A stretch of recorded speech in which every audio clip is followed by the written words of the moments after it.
Hi, mystery writers. Today I want to talk about novel research details on Write a Killer Mystery. So, a research is an important part of your story, and how you use the details impacts the impressions your readers have in your story.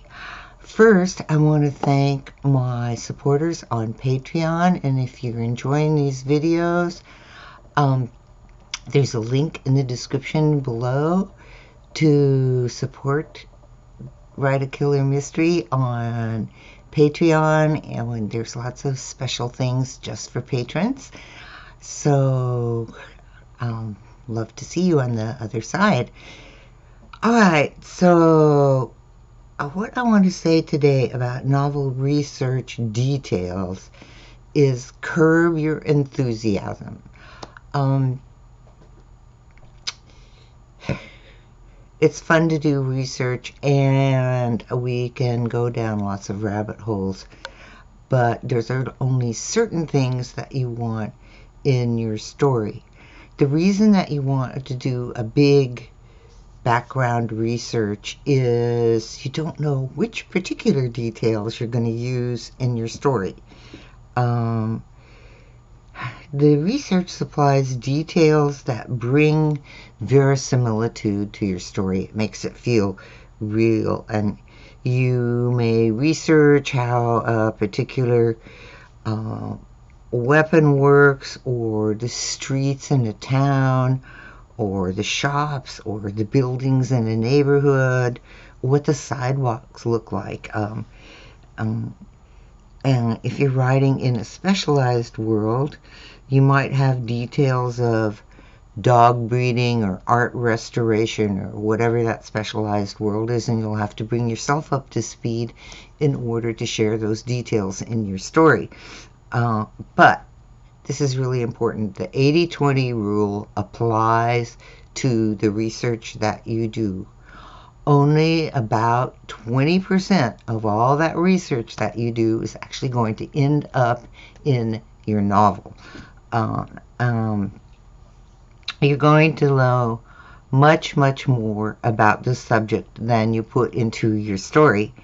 So you want to base your guideline for what goes into your story on your discernment and the details the story requires. Remember, the story is the driver. All right, so curb your enthusiasm. Readers don't care how much research you did. They really don't care. They care about the story. You're going to be tempted to share all your knowledge. This is especially true for beginning writers. You want to share everything that you know with your readers, but keep the details germane to the story. All right, and know where to draw the line, and this is all about developing your craft as a writer. The other day, a colleague of mine was helping me research details about the coroner in Sonoma County, California, because, boy, I didn't know very much, all right? So I'm trying to get background, and the building was old and tucked away on a side street. When the sheriff's department has a big, brand new, fancy building in the civic center, as it were. Anyway, he was very enthusiastic about all the details for where the coroner office is, and it had been part of a hospital, and then it was a nursing school, and then a laundry. I mean, this building had changed functions many times in its history, and this was great information. But unless my protagonist was a history buff, which she isn't, all right, all that history didn't work for the story. The part that I needed was what that building looked like when my detective arrives. That's all I needed. The readers don't need to know all that stuff about the hospital and the nursing school and the laundry.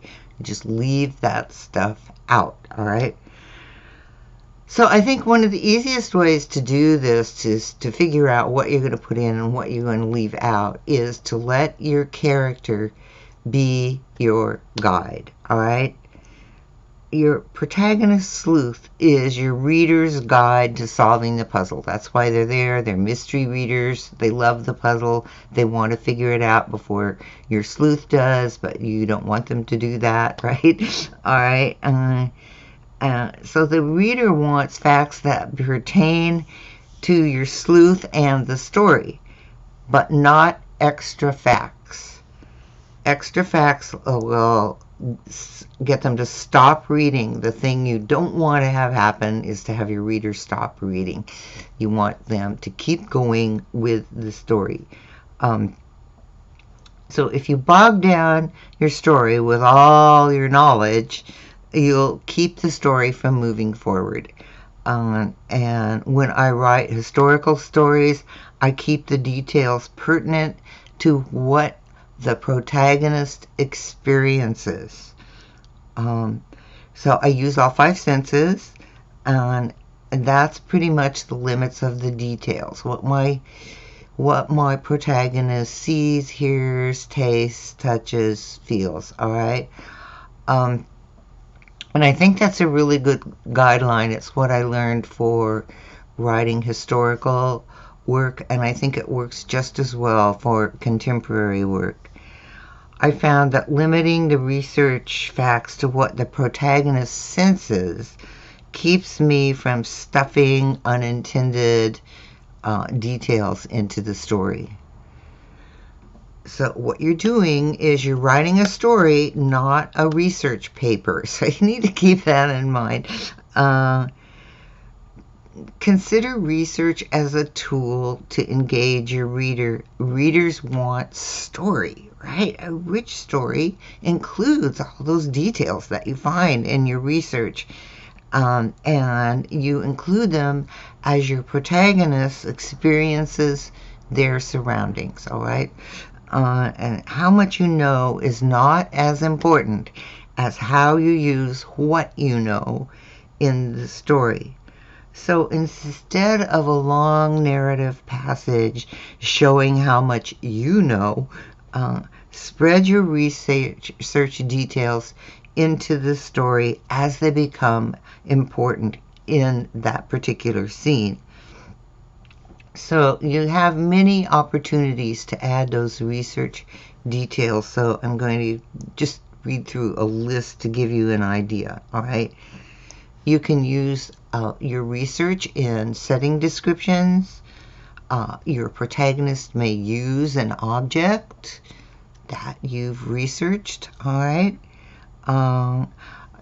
Your protagonist may travel from one place to another, and how they travel and how long it takes is all going to be part of your research.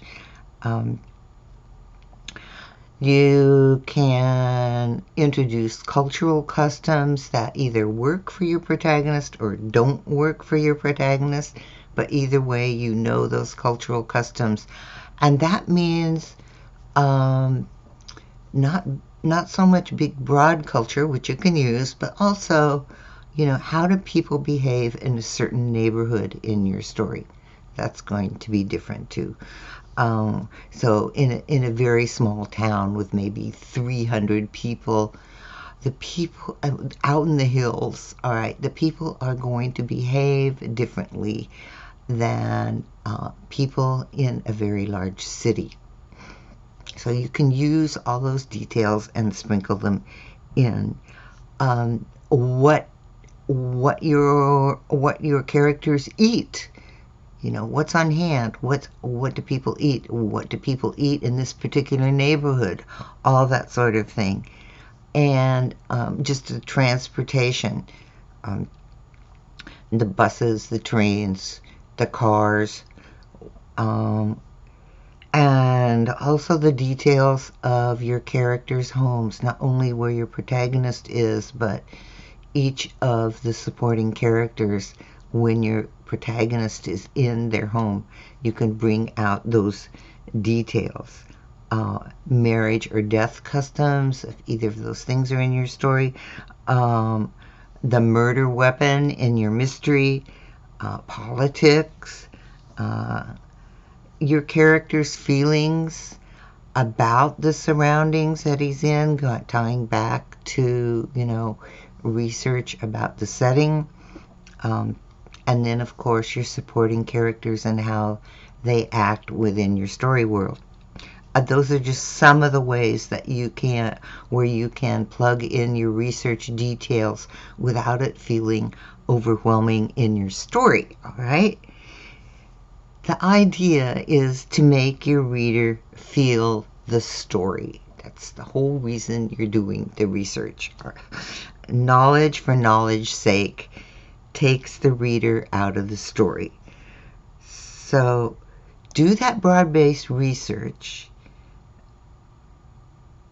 but use the details. So the big research, it's the details that count in your story.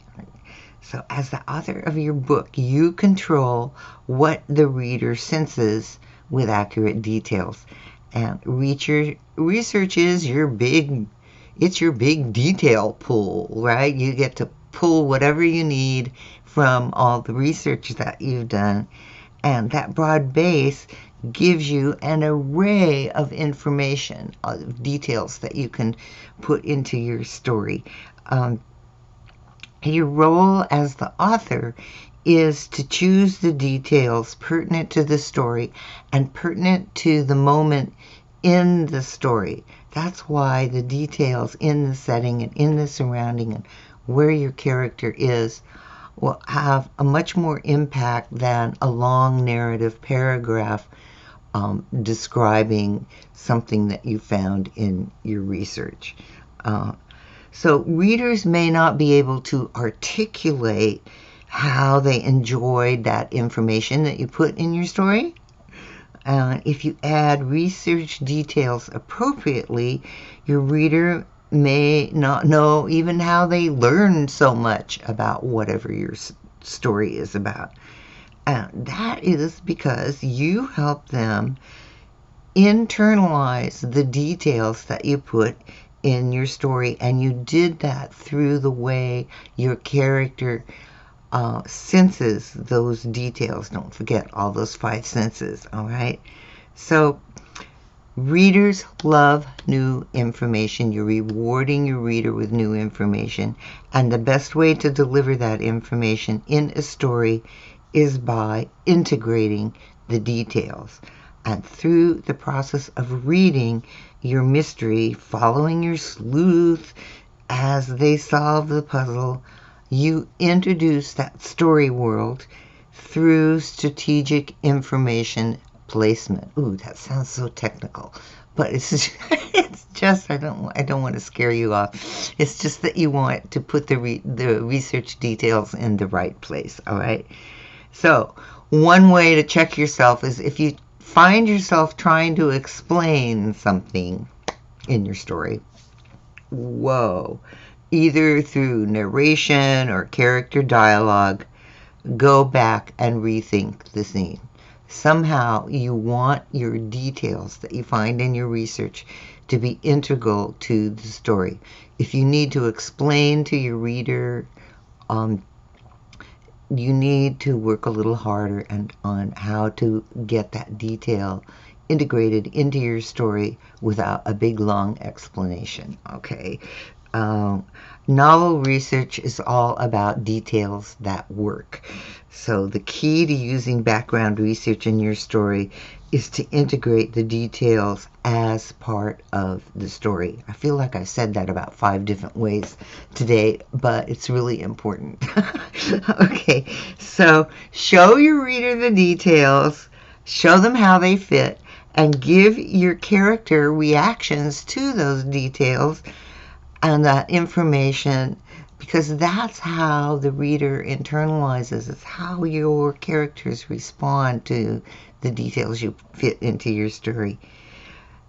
The readers won't thank you for keeping them in the story, but they will appreciate a story well told. All right. Have fun with your research.